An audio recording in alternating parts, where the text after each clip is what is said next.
Fakta mengejutkan. Rentang fokus manusia zaman sekarang rata-rata turun jadi cuma 8 detik. Kita kalah dari ikan mas koki. Tiap hari, otak kita dibombardir ribuan notifikasi instan. Kita seolah dipaksa buat terus scrolling. Akibatnya, kita jadi gampang banget melayang. Dan penyakit susah fokus ini, pelan-pelan ngerusak hal yang paling berharga buat kita. Ya, ibadah sholat kita. Coba jujur, seberapa sering kamu mikir, barusan ini rakaat kedua apa ketiga ya?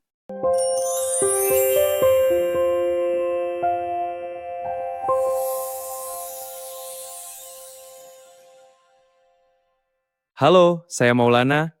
Dulu saya sempat nyantri beberapa tahun di salah satu pesantren di Jogja. Nah, di channel ini, Kita bakal ngobrolin masalah fokus ini, tapi pakai gabungan ilmu sains modern dan hikmah Islam. Selamat datang di Titik Terang. Mari kita bedah pelan-pelan pakai kacamata sains. Di dalam otak kita, ada sebuah zat bernama dopamin. Banyak yang ngira ini hormon kebahagiaan, padahal ini adalah hormon pengejaran. Aplikasi di HP kita itu sengaja didesain mirip mesin kasino. Tujuannya satu, ngebajak dopamin kita pakai sesuatu yang baru dan instan terus-menerus. kalau otak terus-terusan dibanjiri dopamin murahan, reseptor kita bakal aus. Standar kepuasan kita jadi naik drastis. Makanya, wajar aja kalau aktivitas yang butuh waktu lama kayak baca buku, belajar, atau ngaji, kerasa ngebosenin banget. Dan puncaknya ada di salat 5 waktu kita. Saat kita berdiri ngadap Allah, otak kita malah berontak. Fisik kita di atas sajadah, tapi pikiran kita melayang ke kerjaan, check out belanjaan, atau chat yang belum dibalas.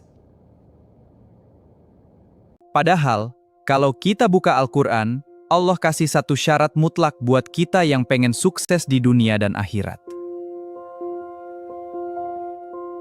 Allah berfirman, "Sungguh beruntung orang-orang mukmin, yaitu orang yang khusyuk dalam sholatnya." Syaratnya bukan sekadar syalat loh, tapi khusyuk. Khusyuk itu puncak ilmu fokus. Deep work yang sesungguhnya. Coba bayangin ilmuwan Islam zaman dulu, kayak Ibnu Sina atau Al-Ghazali.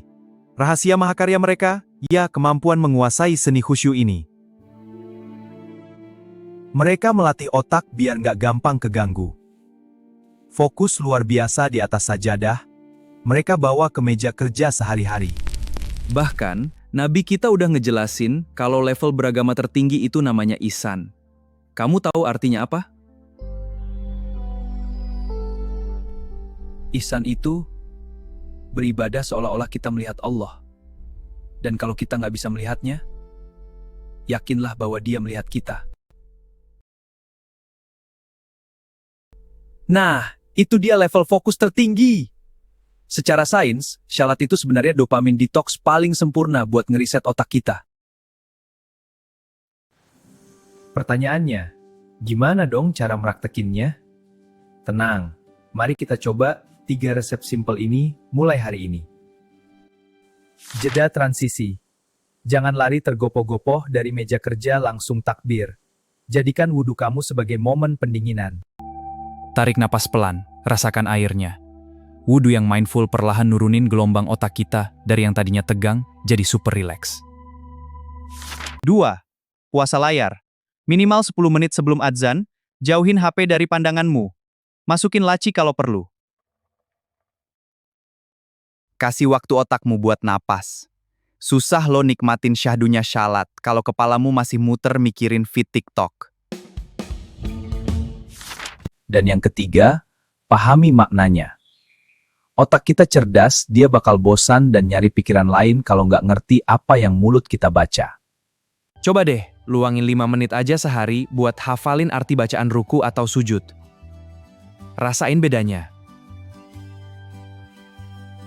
Ingat, fokus itu bukan bakat lahir. Fokus itu kayak otot.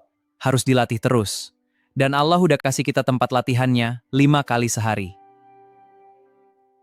Nah, saya penasaran. Momen apa sih yang paling sering bikin kamu lupa rakaat pas lagi syalat? Yuk, ngobrol di kolom komentar. Di titik terang, kita nggak cuma sekadar nonton video. Kita mau bangun circle yang asik buat belajar agama tanpa ninggalin logika. Kalau materi ini bermanfaat, pastikan kamu gabung. Klik subscribe dan loncengnya, biar kita bisa terus nemuin titik terang bareng-bareng tiap minggu. Makasih banyak udah nyempetin waktu kamu yang berharga. Sampai jumpa, saya Maulana. Wassalamualaikum warahmatullahi wabarakatuh.